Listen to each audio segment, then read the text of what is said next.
Hi everyone! I get a lot of questions on how I choose the shades for my Copic Markers artworks, so I decided to do this quick video to show you my thought process behind it. First of all, to get a good result with Copic Markers, using the correct type of paper is extremely important. You can do a quick search to find the best kinds of paper for Copics. Personally, I didn't experiment a lot with papers, so I don't know much, but I've been using this perfect coloring paper for years and I love it. Since there is a big number of markers that come in various colors and shades, it's essential to fill a hand color chart and use it as a reference for deciding on your colors. Because the color on the Copic marker cap can be misleading and different from how it would look like on paper, while the hand color chart shows you exactly how the ink of the color looks like. The original Copic marker hand color chart is a good place to start, however, it wasn't so useful to me back when I used it. It only lists the colors by their code numbers, and it's not very easy to be creative in finding interesting color combinations. That would require lots of trial and error. What really boosted my color picking was switching to this Copic hex chart created by Sandy Alnock. This chart has the colors arranged according to their visual order instead of their code numbers. It made it so easy for me to quickly decide on my colors. One thing to note though, this chart is not free. But I never regretted purchasing it, and I would totally recommend it to anyone interested in enhancing their color choice. I left the links for both charts in the description box if you're interested in trying them. On a side note, let me tell you this. For some reason, the colors look lighter on the Copic hand color chart than they actually are in real. I think it's probably because the colors are outlined by black borders on the chart, so make sure to test them out before implementing them on your artwork. For the sake of this tutorial, I've prepared this little guide to explain my choice of colors.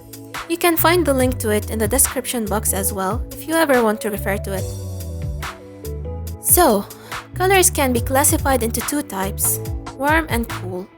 The warm colors range includes the yellows, oranges, reds, pinks, and purples, and the cool colors include greens, blues, and violets. Generally, when I choose my colors for shading, I go in the direction of cool colors. Looking at the color wheel here, I would say that yellow is my start point and violet is my end point. When I want to shade yellow, I would pick my shade from the colors in the direction going toward the violet or downward direction. I could go both ways, but I usually prefer going towards the warm side. I usually like to skip a color, so I would shade yellow with reddish orange, and would shade orange with pink, and red with purple or violet, and so on. Similarly, on the other side of the color wheel, I would go towards the violet direction too. So I would shade green with bluish green, and blue with violet, and so on. Violet is about the only color that I would shade with a darker violet instead of picking another color. Now, Copic markers obviously consist of ink, so you can build on the color and shade by layering using one marker only. The more layers you paint, the more ink, and the darker the color becomes. But it can only get dark to a certain extent, after which the color saturates and you would need a darker shade.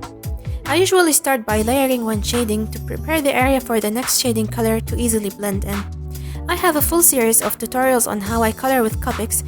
If you haven't watched them yet, you can find the link in the description box as well.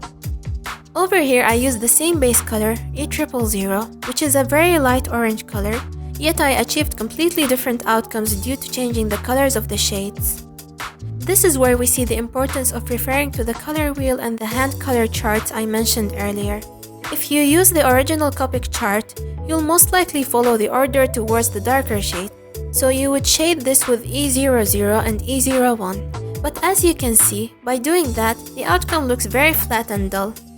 However, by sliding through the color wheel, you can choose to shade it with reddish tones, or more interestingly, pinkish tones or even purplish tones. What I would do in such case is stare at this Copic hex chart and select colors that gradually transport me from light orange to dark pink. So I would pick out colors that look aesthetic to my eyes and try them out on a separate piece of paper. I keep trying until I achieve the result I'm desiring.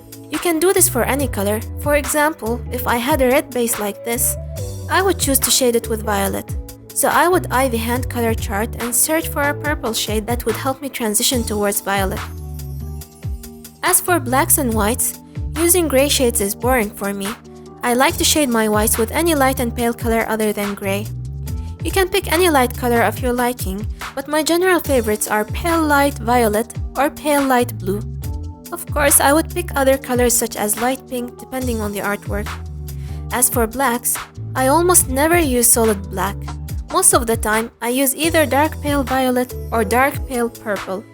I would use the dark violet to get a cool black and the dark purple for a warm black. One last note, keep in mind that blending becomes trickier when shading with colors from other groups. That's why it's essential to test out your combinations before coloring the artwork. I always test my colors on a small piece of paper before coloring my artwork. Even for this color chart I made here, I had to test it first on another paper to get the colors correctly. And despite doing this, sometimes I still make mistakes in my artworks. So I would say it's a matter of trial and error. I believe that doing small sketchy test artworks and studying the combinations done by other artists really help in improving your sense of color choice. It's a matter of observation, practice, and time. So that's all I have to say for now. I hope you found this video helpful. Enjoy coloring!